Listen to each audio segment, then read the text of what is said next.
Au début des années 70, un ingénieur de Porsche à Weissach se retrouve face à une feuille blanche et une mission presque impossible. Pas de son propre patron, mais de Volkswagen.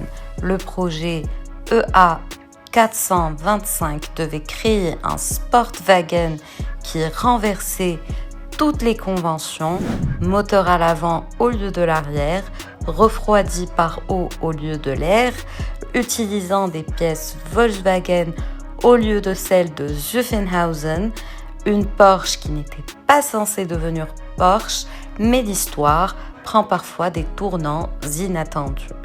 Le nom du futur véhicule était déjà ironique, 924, 3 chiffres sans signification, juste un numéro aléatoire dans le système Porsche, aucun mythe comme le 911, aucun message technique comme le 928, juste un code pour une voiture née d'une nécessité et qui allait pourtant entrer dans l'histoire.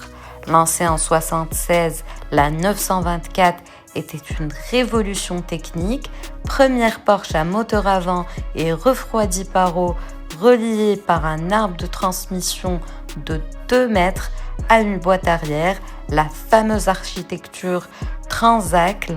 Cette construction permettait une répartition des masses équilibrée, 48-52, et un comportement plus neutre qu'une 911 avec son moteur arrière. La 4 cylindres 2 litres de 125 chevaux venait de l'Audi 100 et incroyable mais vrai du Volkswagen LT. Avec l'injection K-Jetronic et une culasse Porsche, il devenait cependant un moteur à part entière. Les chiffres parlaient d'eux-mêmes, 0 à 100 en 9 secondes 6, 204 km/h en pointe, seulement 1080 kg.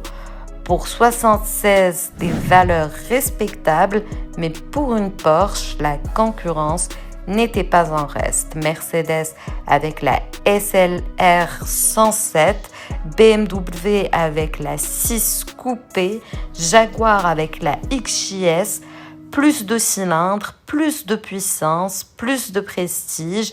La 924 coûtait environ 25 000 Deutschmark, moitié prix d'une 911, mais bien plus qu'une Volkswagen Scirocco GTI. Le principal dilemme de la 924 était sa filiation.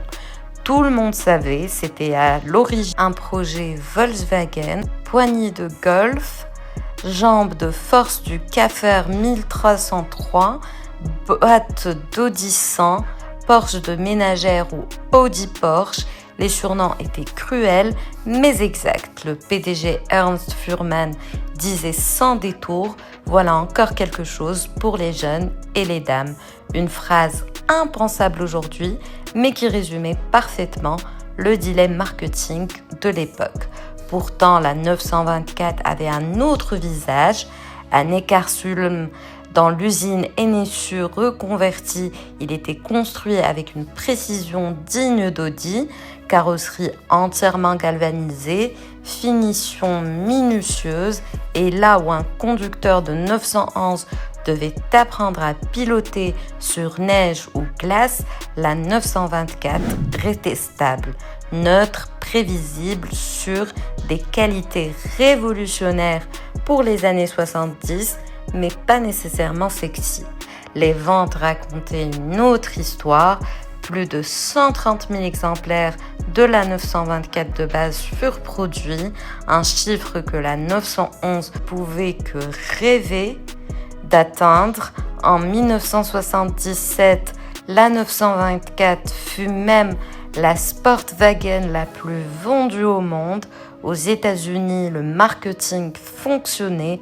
Peu importait que le moteur vienne d'un utilitaire, l'essentiel était le logo Porsche sur le capot et un prix accessible.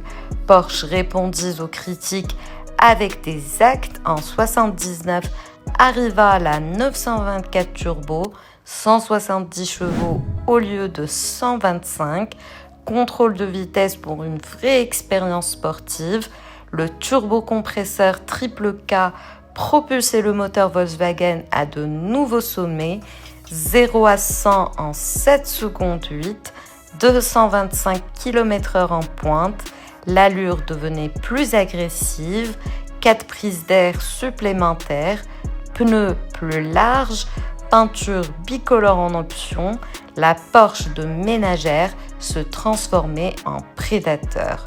Le point culminant fut la 924 Carrera GT de 80, seulement 406 exemplaires, 210 chevaux, ADN de course en série avec échangeur de suralimentation et allumage Arctic. Il atteignait 240 km/h et prouvait que 4 cylindres pourraient faire battre un cœur Porsche. La version extrême Carrera GTS avec 245 chevaux, limitée à 59 exemplaires, devint un mythe pour collectionneurs. Puis en 81, le tournant, la 944 fut présentée, un 924 avec un moteur 2,5 litres, Porsche et aile élargie. La 924 avait soudain une concurrence interne. La 944, célébrée comme une vraie Porsche, fit chuter les ventes de la 924 de plus de 20 000 unités en 79 à moins de 6 000 en 83. La fin fut progressive mais inévitable. En 85, dernière tentative avec la 924 S, moteur de la 944 dans la carrosserie de la 924, 150 chevaux, enfin moteur développé par Porsche, mais trop tard, les acheteurs étaient déjà passés à la 944 ou rêvaient de la 911. En 88, le dernier 924S sorti de l'usine de Neckarsulm, mais plus de 150 000 exemplaires, toutes versions confondues. Alors, que s'est-il vraiment passé avec le 924 ? Il fut victime de sa propre transparence. Là où d'autres cachaient leur partage de composants, la 924 affichait ses gènes Volkswagen au grand jour, trop rationnel, trop logique, pas assez mythique pour une marque basée sur le mythe du moteur arrière refroidi par air. Et pourtant, elle sauva Porsche, finança le développement de la 928 et ouvrit la porte au Porsche à moteur avant. Aujourd'hui, près de 50 ans plus tard, la 924 connaît une renaissance. Les collectionneurs redécouvrent ses qualités, répartition des masses parfaite, technique fiable, élégance intemporelle de la carrosserie ARM laguée. Un 924 turbo propre vaut désormais entre 15 000 et 25 000 euros, une fraction du prix d'une 911 comparable. Les passionnés de Youngtimers ont compris, c'était peut-être la Porsche la plus raisonnable de tous les temps. Il est comme un enfant adopté, découvrant tardivement qu'il appartient à la famille. Le 924 a gagné ses gènes Porsche par la performance, l'endurance et la force tranquille de sa technique. Aujourd'hui, on peut l'affirmer, elle n'a jamais été une fausse Porsche, elle était simplement une autre Porsche, celle qui prouve que parfois les plus belles histoires naissent des débuts les plus improbables.